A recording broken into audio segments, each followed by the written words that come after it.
Greetings from Cuyahoga Falls. My name is Jehovah. Welcome to War of Rights, special Friday edition. But there's more than that in store for you today. We have two special guests. You guys know Evan Hayes, been here before. Welcome, Evan. We appreciate you being here. And special guest, Gary Edelman of the American Battlefield Trust. Boys, I appreciate you being here. Jehovah, thanks so much for having us. Great. And it's always a pleasure. We've just come out of the Battalion drill, and we're into the Battalion battle section. So we're going to see some historical movements and a lot of bloodshed.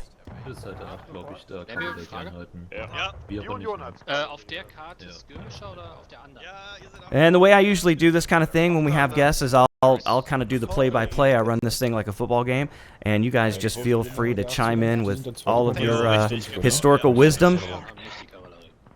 One thing I'll mention just right off the bat that I always like to see is the particular regimental colors that they have.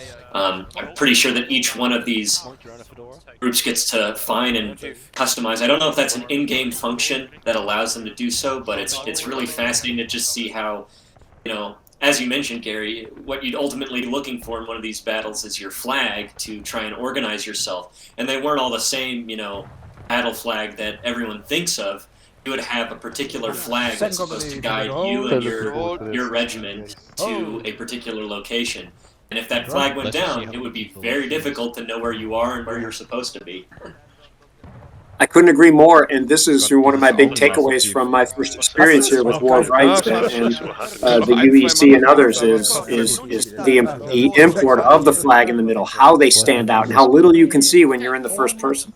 That's definitely more than we had last time, right? Absolutely, and the battle flags in game are actually a part of the development team of the game itself. So no customization as of yet, but there are actual units in the game. For a matter of fact, in this battle, this is Pry Ford. So, Gary, I think this was more of just some skirmishing with cavalry and things like that over here, wasn't it? Correct. There's only so many places to cross Antietam Creek, and most people only know about the Burnside Bridge. But you've got the Union First Corps, the Second Corps, the 12th Corps.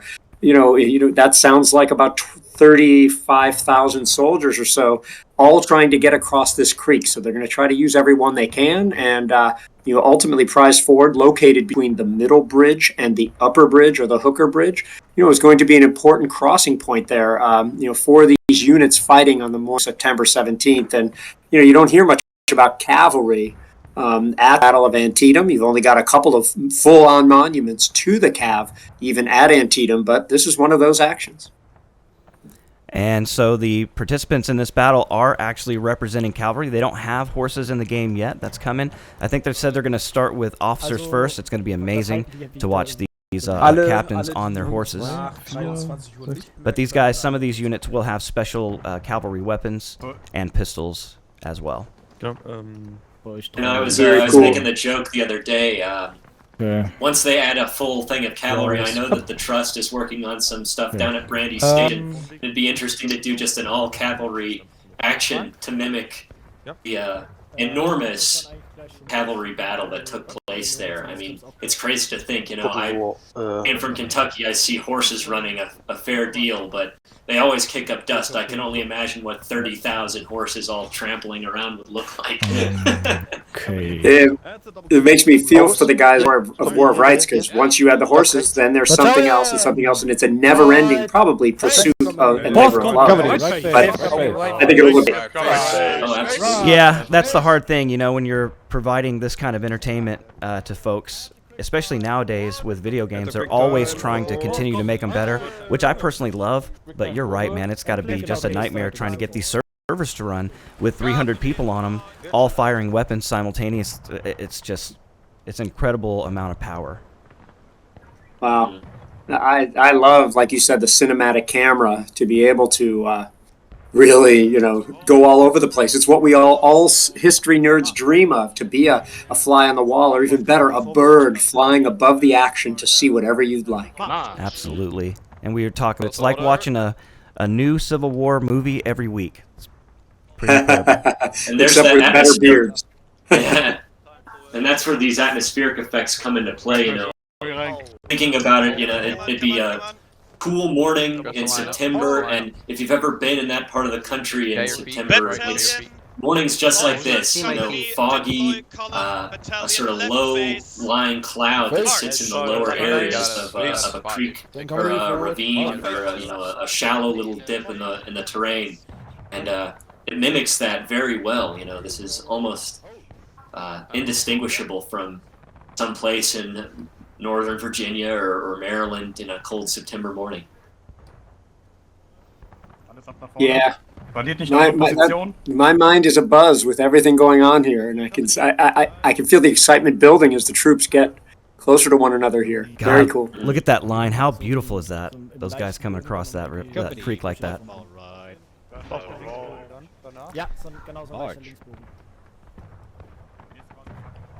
Yeah, this is what I love about this group the most. Is they're probably the most historic that I've ever seen. Absolutely. And what a difference it makes, you see, with reenacting and in gaming. You can tell, who's put the time in to understand the craft.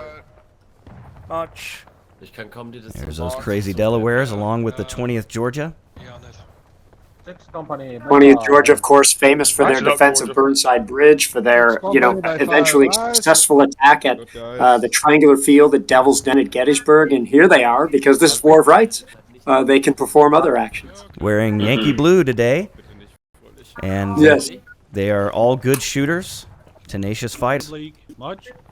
It's really cool, too, watching these companies. You get a sense of how they approach battle, and each commander's different, and when certain commanders go down, it kind of changes how the units work. So in real life, Gary, when someone was killed in action, which happened all the time, how did they handle turning over command during a battle like that? Well, there you have it. There's the chaos of the Civil War. Did you even know what that particular commander planned to do? Is that commander within earshot? Did anybody see that commander even go down? And remember, if the commander goes down, let's say it's the colonel, the lieutenant colonel has to be told to take over. And then the major has to be lieutenant colonel. All of a sudden, you got a captain being a major. And you have hundreds of people doing new jobs during a battle, and I can't think of a worse system than that, and the modern army has addressed that to a degree. Yeah, that's very interesting. Just the chaos of these battles. Not to mention the fact that at Antietam specifically, to my understanding, there was kind of a strange element of delegation and a real lack of communication between the three different attacks from the Union Army, and going from General McClellan on down, it's really difficult to know if anyone had a consistent idea of what was going on in the middle of the field, or even where the middle of the field was. Hooker was up here in the north, and he goes out of action very quickly with a wound in his foot, and from then on, it's basically just up to the really who you were just talking about, the colonels and the regimental and divisional commanders, to try and make up what was going to happen. Yeah, poor Joe Hooker, man. I feel for that guy. Got injured. He had two opportunities to really make a name for himself and got injured both times. Shot in the foot at Antietam, knocked out at Chancellorsville, is my understanding. Yeah, and I mean, here at Antietam, this foot he had was very painful, and he was carried off the field urging the attack. We've almost got him. And when Israel Richardson, some of whose units are being represented here today as well, when he goes down, I mean, you've lost some of the fighting aspect of it. I mean, Mansfield is gone, Hooker is wounded. I mean, you've got George Gordon Meade and others, but it's not like there's some immediate commander of Richardson's division, eventually Winfield Scott Hancock, nor Hooker's, who is going to suddenly step up to the command, who is empowered to really make something happen at that point. And it is, given all the slaughter on the morning of the Battle of Antietam, from 5 a.m. to 9 a.m., that the Union didn't keep pressing is a shame. But nonetheless, everywhere they tried to press, the Southerners magically materialized with overwhelming forces. We're seeing that right now. Yeah, at the expense. To block the attack over the ford. Look at that. Yeah, and they did it at the expense of those soldiers down here, the 20th Georgia you spoke of earlier, down at that bridge. And I believe Toombs was down there trying to hold those Union invaders back, but it was just too difficult. And the twin 51st, the 51st New York, 51st Pennsylvania took that bridge, and 51st New York here today with us in the UEC. I see. I wonder how the commanders of the units here, feel about, okay, so you have these Southerners slowing down the Union troops. They're going to take casualties, and let's say they take, 90 casualties. Are the lives and livelihoods of 90 men worth slowing down the Union for 3 minutes? Many people thought yes. That's a great point. You saw a little bit of artillery come in. We saw some guys explode there. Artillery incredibly devastating in real life as well as in the game. I love watching the soldiers close up there to fill the gaps in the ranks, something that was constantly happening in battle. Very cool. Absolutely. And you can see the Muma farm represented in the distance. It's always on fire now. So, but that actually happened kind of late in the early morning, right? I guess that's a weird way to say that. About 9 o'clock in the morning before those guys actually burned that place? Or was it earlier? Yeah, I always thought it was a little bit earlier, and it did burn throughout battle, and everybody could see it. So I think it's a great effect that they have it there. That's perfect. These guys are really on their game. And this is not a portion of the battlefield that I'm super familiar with. I don't think I've ever been over there, to be honest. So I can't speak to how accurate it is. Yeah. And the park, they have this thing called the Three Farms Trail that'll take you close to Prize Ford, but they don't own the area right up to the ford, so you can't legally access it without permission. And I have somebody says they'll take me out there. I don't want to reveal who he is. His name might be Dennis, though. It says he can take me out there, but I've not yet been able to do it. But I am game. I am ready for an even longer Antietam march than I've ever taken. Yeah, I tell you, man, I walked up and down the hills by the Otto and Sherrick farm late in the afternoon. It was hot last year on the anniversary, and it was a nice workout. Yeah, I just this has nothing to do with the game, but on the shortest day of last year, December 21st, I took my longest ever Antietam hike, 18 plus miles, on the shortest day, and it was cool because nobody's there right before Christmas, and I had the place largely to myself. And I can't encourage everybody who are able to go to battlefields, whether these are Civil War battlefields or otherwise, to go ahead and get out there and just contemplate. Mm-hmm. That's a great word for that, because that's how I felt, man. You go out there to those they have a feeling, and I'm not sure if that's something that we take with us when we go to these battlefields, but there's a special energy there, and it really is something. Agreed. I love watching these maneuvers. Unfortunately, I'm going to have to hop off shortly, but I'm loving it, and it's going to be hard for me to eventually leave. Well, we appreciate you being here, man, and we know you got a lot of stuff on your plate. Just taking time to do this with us at all is a real special treat. So thank you. Cool.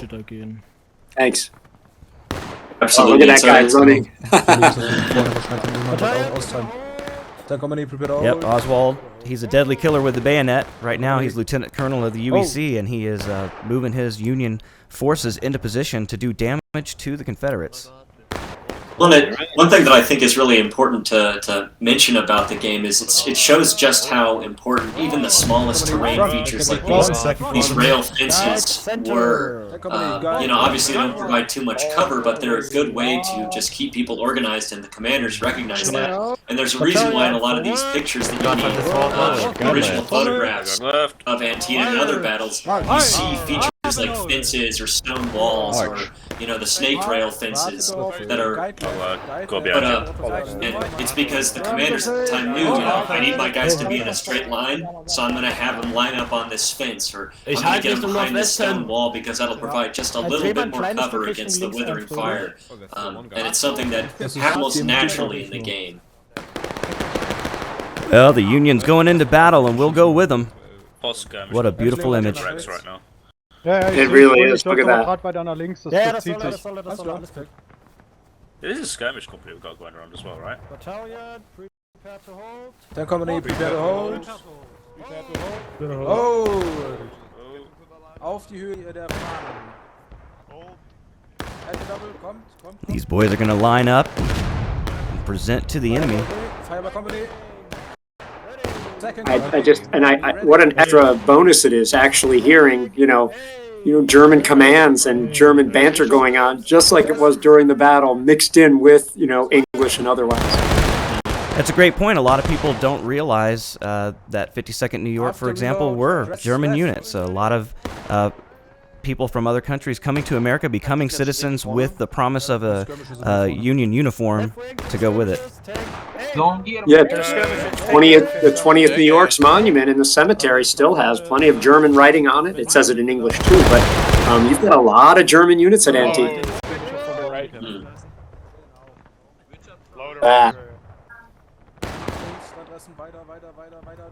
Weiter. Dreht euch sonst nach links und damit es ein bisschen schneller geht.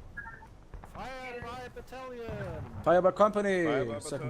Second Front rank. So weit noch weiter nach links. Weiter nach links. You could barely see the Confederates with the undulation of these hills. Very realistic to the area. Yeah. It also gives you an idea at extreme range. People love talking about, I'm going to fight at 400 yards. Oh, yeah? It's not as easy as it sounds. Try and find some place where you can see 400 yards. Yeah, golfers know that at least. Ooh, we've got a little flanking maneuver going, something going on here. Well, Gaining the high ground, perhaps? I'm not sure. They were coming around toward those guns, but now they've just paraded in front of them and are going back to their original position. I think what they're trying to do is get it behind one of these hills for some cover. Yeah, I think we might be seeing some John B. Magruder Yorktown theatrics going on here. Yeah. Or the supposed Longstreet theater performance that went on in the center of the battlefield when he had people running back and forth with the different flags, trying to create the illusion that there was more there than there actually was. Yes. Yeah, nobody really ever talks about Hill coming up and putting a little bit of pressure, but I think what really happened was, like you were saying before, Richardson goes down, Hancock's put in command, and he gets immediate word from McClellan to dig in and defend. And then, his worst fears are realized because D.H. Hill comes up the hill and attacks him. So for McClellan, I'm sure he was like, okay, they're going to counter it here. We just need to hold tight. And that's exactly what Hill's design was. He knew he had no hope of success, in launching 200-300 guys against a few thousand Union soldiers. But he did it because if not, it could have been the end of the Confederacy. And one more thing. To do it. If Lee loses and eventually the South capitulates, are the slaves even ever freed? If this happens in 1862, I'll just leave that hanging. Yeah, I mean, they say everything happens for a reason, and the American Civil War actually helped to wipe away one of the worst stains in our history, which was the slavery. There you go. Wow. But none of these boys went into that war intending to free slaves. It just happened to be the natural course of things, and things tend to work out. Even something as bloody and awful as the American Civil War can do something that amazing. Yeah, I think that's a great point. This idea of, if you look at, the hundreds of people we're seeing playing right now, there's probably 30 different reasons on why these soldiers originally would have enlisted, and it does run the gamut. People love to say the Civil War's about one thing, slavery or states' rights or something, but that has nothing to do with the motivations of the soldiers in that army or today's armies. People enlist for a variety of reasons, and I wish we could stop conflating things like secession with soldier purpose. I agree. That's part of the reason why I'm so excited that the 52nd and the money was raised, because ultimately it is important to teach the individual stories of these units, because ultimately it hammers that point home. Some of these people are coming from Germany and Europe because they felt as though the tyranny of regimes there were more than they could bear, and they wanted to fight in a cause for freedom. And others, it was a job. And others, there's still more reasons. And ultimately understanding the human experience that exists on a personal and a company and a regimental level, like that of the 52nd or, any number of groups, it allows you to realize just how nuanced the conflict was. Well, and what an enormous historical force that it was. Yeah, I couldn't agree more. This experience I'm having with y'all today, this is old to you, but this idea of seeing individual names attached to the soldiers, not only brings it down to the unit level. Oh man, the flag is down, but also in there I see the individuals. I mean, you can go first person. You play this game first person, and somebody watching can see that these are people. They're not just numbers. And oh man, what an experience this is. That's Sergeant Ulti of the 51st New York. He also has a YouTube channel. He's recording this battle first person. If you want to see that kind of style, go over there and check it out. As a matter of fact, a lot of these guys are YouTubers, and I would encourage all of you to check out their channels and see it from their point of view. Very cool. You know, I'm past where I have to leave, but it's hard for me to rip myself away because I need to see what happens. Load and right dress. Take aim. Take aim. Load and left. You can just see the bodies already starting to pile up. This is a battalion event, so there's not as much maneuvering. In a regular battle, you would see these guys just running all over the field trying to flank each other. Yeah. There you go. I have one just left. Yeah, that's I also like the way that the smoke marks the battle lines, like you read about. You know, sometimes you're only firing if the muzzle flashes in the smoke of the enemy, and boom, there it is. And I can attest, as an in-game player, it is not easy to see through. But to your point, you can see that large cloud of smoke here. And with that, the morale has changed. Yeah, my T key isn't working, so I don't have the clock here. But we've got 21 minutes, and now what's happened is the Confederates are engaged. That means they've lost more soldiers than the Union, but the Union also starts with more tickets because they are the attacker. So it really now depends on how fast will the rebels knock the morale down of the Union. That'll tell us how close they are in combat losses. You can see Confederates clearly taking a beating over here. They're still standing there. I don't see them moving. Yeah, they're still standing. And you hear the ever-present, wow. Devastating volley. Take aim. Oh man. You hear the ever-present, every so often, splash of artillery. Fire! And Antietam was known as artillery hell. It's interesting to think about how much more pronounced that explosive power would be with artillery, both in short-range engagements with the Napoleons, but also the Parrott rifles and the longer-range guns going off all the way from back on this hill and you know, back on the other side of the Antietam Creek, pounding away. Well, you hear the rebel yell, and that means they've tied it up. Wow. Devastating volleys. Company,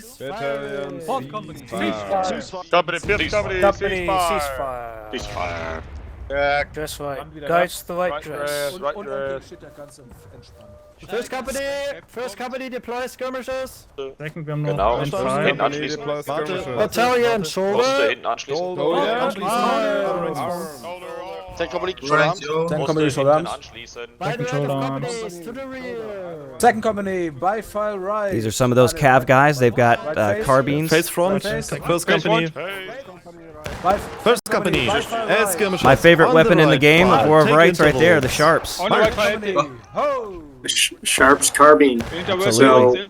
yeah. That'd be so interesting playing with a muzzle loader versus with a breech loader, let alone later with some sort of a repeater. I don't know if it's in the game at all. Probably not. Not repeaters, not in 62, I don't think. Even having breech loaders is pretty good. See a little server left here. Oh yeah, these guys are feared on the battlefield for sure because they can really put down a lot of firepower. Oh, one less of them, two less. Yep. Oh man, the Confederates are doing good execution. And these guys are deployed as skirmishers, which would be historically accurate as well. A lot of time, people deploying skirmishers to kind of find the enemy on the battlefield before they really commit their forces. Tell you what, we have good accounts, at least in the Bloody Lane, of soldiers piling up enemy dead soldiers to act as a breastwork, and you could see the temptation standing out in the field like this as the bodies pile up. Absolutely. And the Cav taking it hard here. Schneebeck only left, and now it's just Beck, and he's running for it. Wow. Oh, didn't make it far. No, he did not. Wow. Poor guy. All right, so the Union licking their wounds a bit, getting reorganized for another push. Markus nach links. Hofler nach links. So, und jetzt zeigt rechts an uns. And you can hear the cannon fire continuing from the Union. Go take a look at this. One of the things about the game too, these artillery pieces, you have to have a real crew to run them. You see two of the guys now wheeling the gun back into position. Nice. Swabbing it out. Just like with the drill, you know, if you have a well-oiled team, it ends up being demonstrably faster and far more effective than, you know, just a very casual game. So it's really interesting to see how these guys, they've practiced with it so much. Ramming that home, sighting the gun. And you have the different kind of shell and shot that you would have there, as well as canister. And not only that, I mean, you right away, that was no cannonball going into that ordnance rifle. That was a shell appropriately. And, you know, that's a mistake that, you know, a lot of people could make in doing graphics like this, but not the guys at War of Rights. They've done an incredible job. And you can One thing they also do that I think is great is they model the recoil, which, you know, in a lot of games you don't see, where after each shot you have to really reposition the gun, and it makes accurate fire a substantial challenge when each time you fire, the gun moves back, you know, however many feet. Yeah, and people don't know that from a reenactment, and when you don't have a real shell in there, and when you're using half as much of the powder, oh wow, looks like some of the casualties there. I mean, those guns leaped off the ground sometimes, and they didn't go back a foot or two. It was 5, 6, 7, 8 feet. Absolutely. And we've I'll got tell you, back in this time, I was able to go and visit the North-South Skirmish Association that have a fair deal of the reenactors come from there, but they also do competitions with period pistol and rifle and smoothbore and even artillery. And seeing a cannon fire, seeing the horn mortars fire, it's really fascinating to just imagine the noise. You know, there were, I think, 12 teams doing cannon competition while I was there out in Virginia in Winchester, and the noise was stupendous. You can only imagine how much more multiplied it would be at Antietam or a Gettysburg or any place where there was such massed artillery firepower. I can't stress to anybody listening enough to go to one of those North-South Skirmish Association events, because not only do you see mortar balls flying through the air like cannon, like bowling balls, but also you finally get to hear the whiz of bullets that you just can't hear at a reenactment that you read about all the time. And it's an unforgettable experience if you ever get to do it. It really is. And you can see the detail in the game here. This is a 3-inch ordnance piece. This is the supply wagon with its ammunition. Nice. And that's accurate to the actual gun that they're using here. We have Napoleons as well as some 10-pounders, I think, in the game. As a matter of fact, the Confederates have these up here. Good fan over. Guys, I don't think I can hold either my bladder or my work at bay any longer, so I'm going to take up, guys. Well, thanks. We really appreciate it, Gary. Thank you so much for coming on. It's been a real pleasure. Yeah, man. You guys, thanks so much for having me, and thanks so much to the UEC and the 52nd New York for the generosity toward the trust. This is the beginning of a beautiful friendship. All right, Gary. Thank you so much, brother. Thanks so much. See you, everybody. Bye. Absolutely. Have a good one. See you. Can fire. All right, Evan, and then there were two, brother. Then there were two. All right, you see the Confederates already launching artillery, and it looks like they're moving up as well toward the point of contention. That's for sure. Man, thank you. I did not know that they recently added the breech loaders. I was not aware of that. Oh, they've had them. They're so good. Really? Yeah. Yeah, there's all kinds. The weapons in this game. Yeah, the weapons in this game are beautiful. Look at that. This laid down whole company. Yeah, dude. Hey, seriously, thank you so much for getting us in contact with the American Battlefield Trust. Having Gary on here, what a treat for all of us. I didn't tell any of the guys. Only the people at the top knew. And so I'm hoping that the boys in the UEC will really appreciate that we're trying to bring them the best entertainment we can.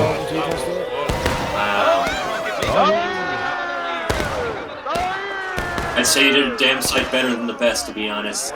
This is fantastic. You know, like I said, it's in my interest and it's in the interest of Canopy just to make this sort of partnership happen. You know, the way I can see of it, if we can bring really enthusiastic and interested people to, you know, the organizations that are doing their best to save this ground and to save the history and to educate and inspire, then we've done a good thing. And it's really been my pleasure as much as yours. So, like you said, it's the beginning of a really beautiful and wonderful friendship, and I hope to be engaged with it as much as I can, you know, and to keep the engagement and the opportunities coming along. And like I said, you know, if we can find people with the means that want to back this sort of content, I'm definitely going to be getting in touch with them. You know, we're already getting in touch with some local financial and CDFI institutions to try and get some money put in the right hands to preserve these battlefields and to preserve these educational opportunities. That's what Canopy's all about. So it's really been my pleasure, man. I've enjoyed every time I've come on here, every time we've talked, every time I've talked to anybody in the UEC. It's been a real pleasure. So I'm super happy to be here, of course. And you can see the bodies piling up here, man. Just a brutal set of volleys from both sides.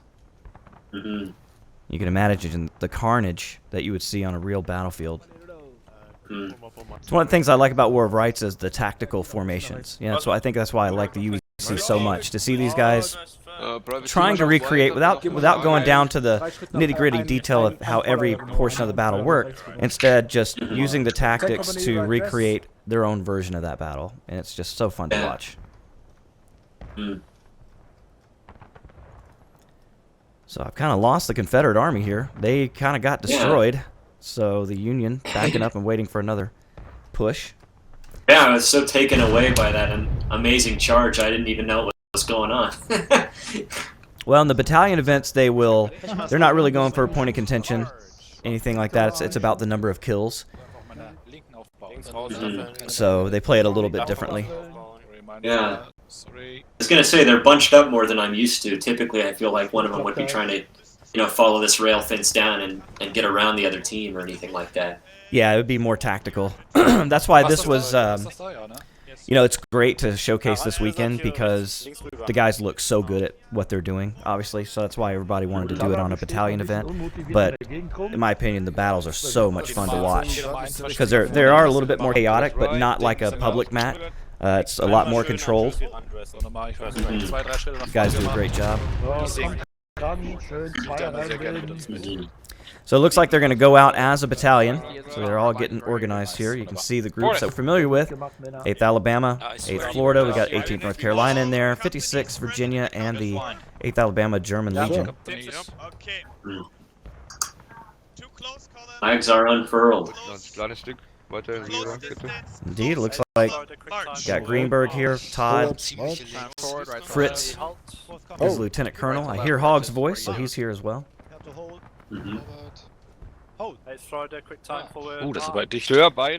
That voice always stands out on the battlefield. So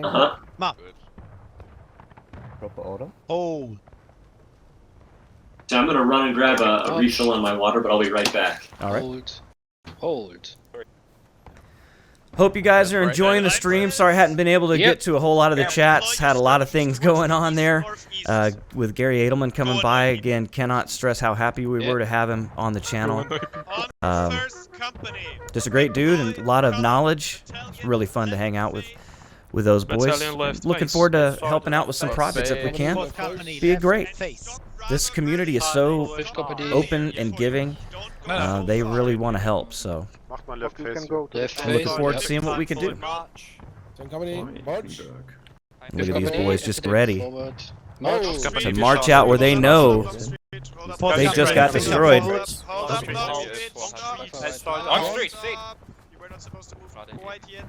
And if you're new to the channel, don't forget, hit that subscribe button, hit that like button. We're stream on Twitch every Saturday. I'm missing this Saturday. I'll explain why here in a second. But yeah, follow us around. I sometimes do Fridays, but mostly Saturdays. We do that about the same 3 o'clock Eastern Standard Time, United States. Till about, you know, it takes a couple hours. But then we post those to YouTube, so trying to grow that channel over there as well. Still less than 1,000 subs. Been grinding it for 2 years, but we don't buy subs. We don't buy views. There's a lot of that goes on in the YouTube world. We're not doing that. We're a small community, and we're trying to keep it real. And as you can see, these are all real folks. Listen up carefully. We're going to... no, I think they're coming right down the road. I think we can just meet them here. Perfect. Quick time forward. Time forward, guide center. Step forward. Okay. Das Marsch. For the color. Dort vorne rennen. Color. Corporal Johnson, halt uns rechts von dem Go to the Corporal Johnson. Corporal Johnson, come to me, right in front of you. The officer forward. Yeah. Quick time forward. Quick time forward. Direkt losgehen. Wunderbar. Von links nach rechts an die ran. Sehr schön. Jungs, left guards. Right to left, guys. I'm back, and it looks like I'm just in time for a really spectacular charge. Yeah, he was going to reposition, but then he saw the Union coming down the road, and he decided, well, we'll just hit him here. And as you can see, the Confederates moving out toward their destiny. We're drifting a little bit to the left, gentlemen. We don't want to be stuck behind this wall. Looks great, though. That's a... Greenberg? Yeah. Tell James that when he dies, he can take the flag, because it... James, hast du gehört? Sobald du tot bist, schnapp dir eine Fahne. Danke.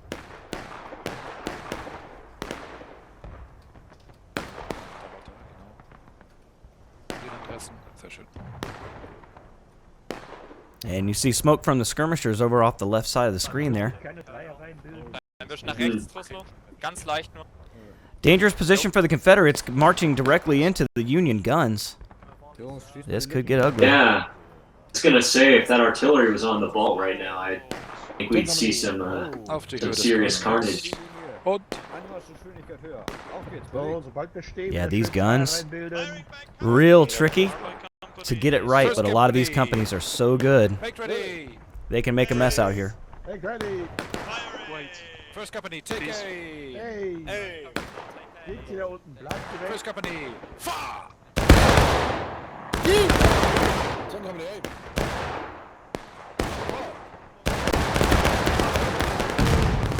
Ooh, you saw that one.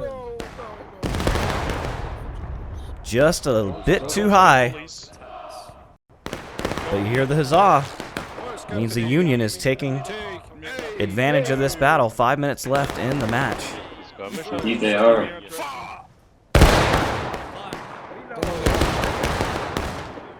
Good work, boys. Make sure.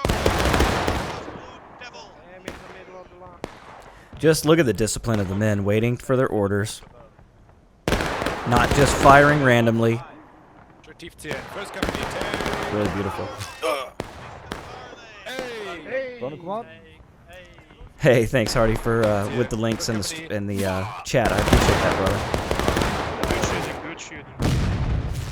Oh, another round come through. That sounded like canister. Yep. And that's a pretty good range for canister, but it's still effective. You saw guys drop from it. Yeah.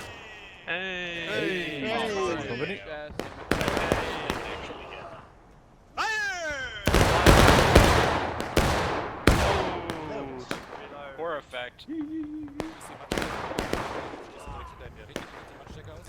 And even more Confederates falling to the wayside. The Union deadly with the musket today. Come on, boys, we can do it. You can see the number of Union outweighing the Confederates right now. Yeah. It's a bit interesting how the terrain can work both wonders and be an incredible hazard, because at this point, even though the Confederates have the high ground, what they're basically doing is skylining and making it very difficult to overshoot, which would often be the case.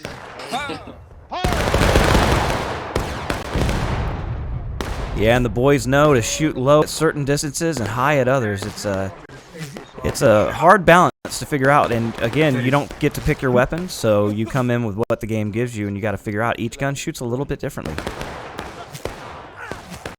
Gold on. Well, that dude was lucky. Loaded. You hear the rebel? They tied it up. So they're close in numbers, but I'd say the Union has a slight advantage still. Take company. Hey. Thank you, my boy. Yeah, some of this footage would just look really good on a Battlefield Trust video. So I hope those guys use the UEC, do some filming for them. I'm sure they will. I think it was a really productive demo, if anything. Well, with the donation and everything aside, which I hate to say because it's a significant amount. I think that beyond everything, this was an amazing tech demo to show the potential of this platform. I don't think it'll go to waste, that's for sure. yeah, and even if they don't, hell, just to get those guys in for commentary on the stream, I mean, the amount of knowledge they have and are willing to share with guys like us is just incredible. Yeah. I think I can speak pretty freely to say that everybody you see on the screen here today playing this game loves history, and that's why they're here. Well, like we've said a million times, there's probably some people out there who really do love the history, but don't know how they can engage with a community like this. And it provides a real wonderful opportunity to meet a community like the UEC that is so engaged with the learning and the creation aspect of it. Well, and war and rights in general, this channel tends to focus on the UEC because that's the group I film the most, but there are second corps out there, 6th Louisiana. I mean, you got a lot of great groups, 18th Georgia. I mean, all of these big, huge groups out there that do just fantastic job. The 5th Texas, I mean, I just don't get to go over there and film them as much as I'd like to. But we try to shine a light on as many of these groups as we can because, what are we here to do? We're here to gain more troops. And the companies are so different. There they go again.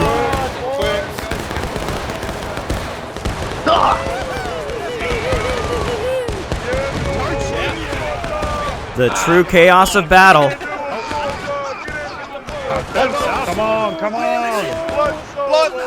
Guy's still trying to pick up the flag. James Ryan, I knew it. Look at him. Getting it out of there. Always in the right place at the right time, it seems.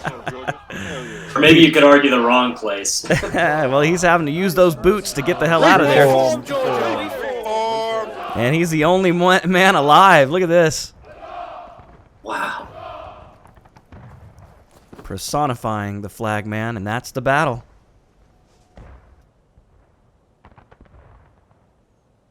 Looks like the computer's giving it to the Confederates. Pay close attention to this board. You'll see the casualties in the event.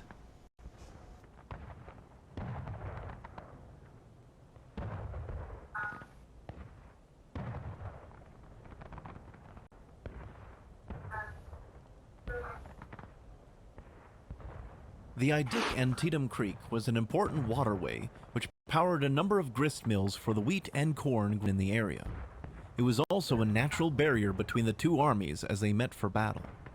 Thus, one of the logistical and strategic hurdles for General McClellan to consider was how to get tens of thousands of men, horses, and cannon across in time to engage against Confederates. On the 16th, rebel pickets spotted the first elements of the 1st Corps crossing at Pry Ford and the Upper Bridge, with more moving across during the night and the next morning. Casualties are fairly low for a battalion event. Guys aren't moving around as much and so aggressive. But realistic numbers for a battalion, Indeed. Of course, not all actions could be done with impunity. All right, well, if you liked that, hit that like button, consider subscribing.